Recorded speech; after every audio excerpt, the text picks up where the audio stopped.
Hello বন্ধুরা, তোমরা সবাই কেমন আছো? আমি খুব ভালো আছি, তাই চলে এসেছি তোমাদের কাছে আবার একটা নতুন রেসিপি নিয়ে। আজকে আমি করে দেখাবো শীতের টাটকা সবজি দিয়ে একটা নিরামিষ পাতলা ঝোল। দেখো, এই রেসিপিটি দেখলে তোমাদের খুব ভালো লাগবে, আর এই তরকারি দিয়ে তোমাদের এক থালা ভাত এমনিই উঠে আসবে। দারুণ টেস্টি আর দারুণ সুস্বাদু হয় এই ঝোলটি। তাহলে চলো ভিডিওতে চলে যাই।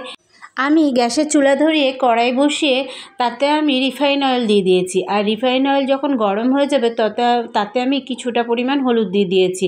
হলুদ দিয়ে আমি ফুলকপিগুলো ভেজে নিলাম। আর ফুলকপি ভাজলে, এই হলুদ দিয়ে ভাজলে তাতে ফুলকপিটার রঙও ধরে আসবে আর সুন্দর লাগবে দেখতে। ফুলকপি ভাজা হয়ে গেলে আমি ফোড়ন দিয়ে দিলাম। ফোড়নে দিলাম গোটা জিরে, তেজপাতা আর শুকনো লঙ্কা। ফোড়নে মিষ্টি গন্ধ বেরিয়ে আসলে আমি আলু দিয়ে ভেজে নিলাম।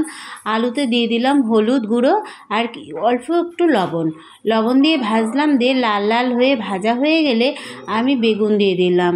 বেগুন দিয়ে তারপরে সিম দিয়ে দিলাম। তোমাদের ঘরে যদি কলাইয়ের ডালের বড়ি থাকে তাহলে তোমরা কলাইয়ের ডালের বড়ি ব্যবহার করতে পারো। আমার ঘরে ছিল না, তো তাই আমি দিইনি। এই কলাইয়ের ডালের বড়ি দিলে আরও ঝোলটাকে আরও টেস্টি করে দেবে। দেখো, ভালো করে সবজিগুলো ভেজে নিলাম। ভেজে নিয়ে তারপরে আমি বাটা মশলা অ্যাড করে দিলাম।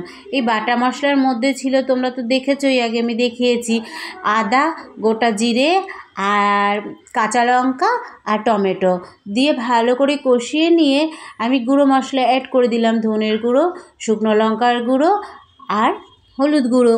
তারপরে আমি কিছুটা পরিমাণ চিনি দিয়ে দিলাম আর স্বাদ মতো লবণ দিয়ে দিলাম।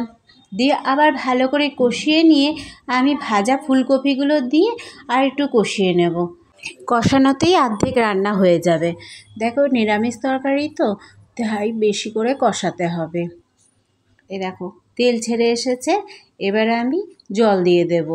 আগে করেই গরম জল ফুটিয়ে রেখেছিলাম, সেই গরম জল দিয়ে দেব।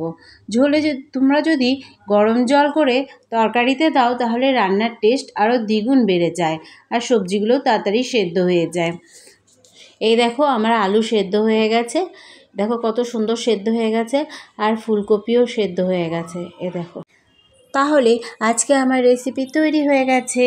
দেখো কত সুন্দর হয়েছে দেখতে না, আর কতটা লোভনীয় হয়েছে। এবার আমি একটা থালায় ঢেলে পরিবেশন করে দিলাম। দিয়ে বন্ধুদের বলছি যে তোমাদের যদি আমার এই ভিডিওটি ভালো লেগে থাকে তাহলে একটা লাইক, কমেন্ট আর শেয়ার করে দিও। আর বন্ধুদের মধ্যে তো অবশ্যই শেয়ার করে দিও আমার এই ভিডিওটি। আর যারা ইউটিউব থেকে দেখবে তারা একটা সাবস্ক্রাইব করে দিও। আজকের মতো টাটা বন্ধুরা, পরের ভিডিও নিয়ে দেখা হচ্ছে তোমাদের সাথে।